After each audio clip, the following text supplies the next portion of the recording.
Hey, this is Hans from Dakota Angler Outfitter. Today we're going to tie a cool leech pattern on a Umpqua competition hook that's new to me. This is the C900BL, and it's a really short shank streamer hook. It's got a really big gap and a neat barbless point. I've got a red plummeting bead from Hairline Dubbing on there. It's going to be a cool leech pattern. It'll be great for streams and lakes.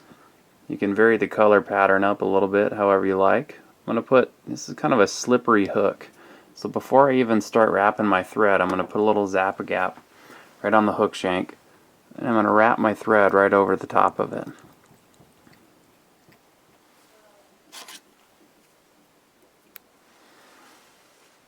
I'm going to take a plume of marabou here. I want some kind of longer fibered marabou because we're going to put a fairly long tail on this fly so it really swims in the water.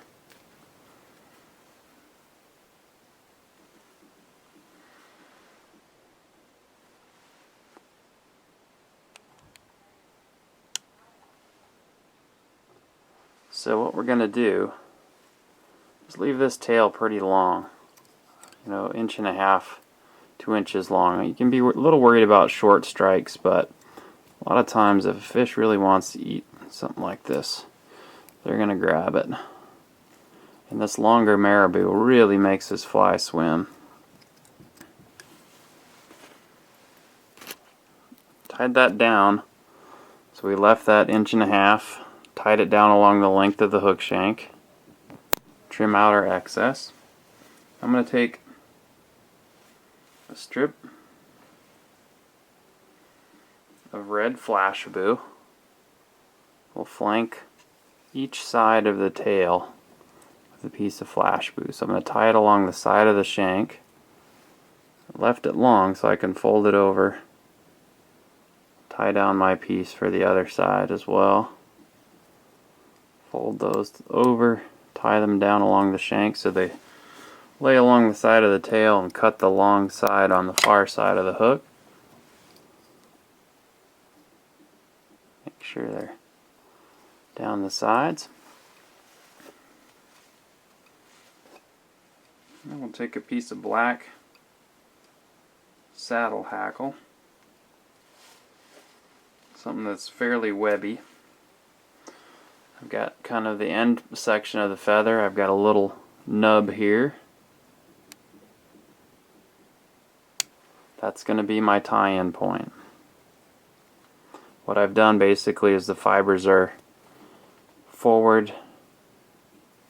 What you want to do is fold everything back so you get a nice little V, and then trim that V to form your tie-in point.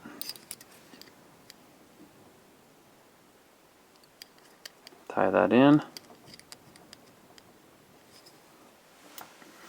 We'll take some leech dubbing. This is Arizona blood red leech dubbing. I'm just going to really loosely dub this around the thread. You could do a dubbing loop here if you wanted this really buggy. I'm just going to loosely dub it. Not get too worried about how it looks right now. Get up behind the bead. I can wrap my hackle through it. Before I do that, I'm going to take a little brush. Just pick it out a little bit. Give it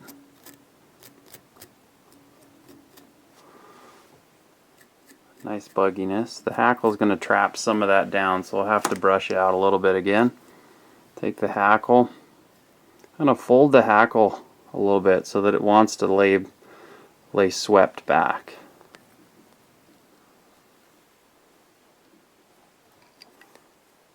Oh, must have caught my Flashabou for my tail. No, there it is.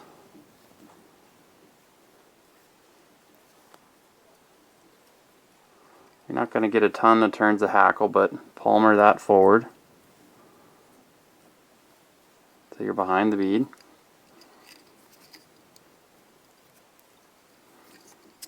Tie that off. Tie in front of it with a few wraps of thread. Trim off the excess hackle.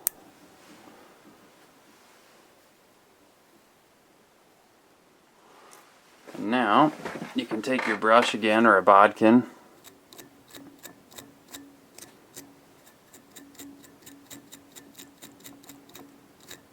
and just tease out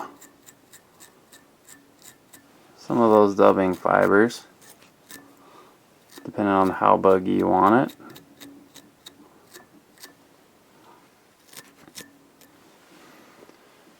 Probably should wait and do that until after I whip finish, but didn't seem to hurt anything. We'll whip finish behind the bead.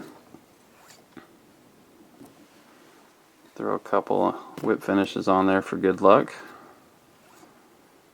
And toothy fish. Trim off your excess thread. Put on a little Zappa gap if you want to glue that down and keep it nice and secure.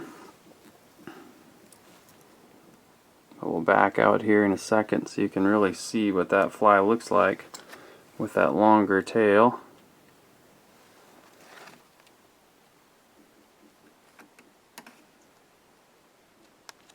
You get a really cool looking leech pattern. And the hook is really neat. It's got that giant gap and nice barbless point. It's a really great swimming fly. It's got a lot of movement in the water, and that plummeting tungsten bead in red is a nice focal point to the fly. And there you go. Give these a try on your local lakes, or even swing them in a river or stream. It's a great fly to swing. It's got a lot of movement in the water. I'm Hans from Dakota Angler and Outfitter, and we just finished tying a leech pattern on the C900 BL competition hook from Umpqua.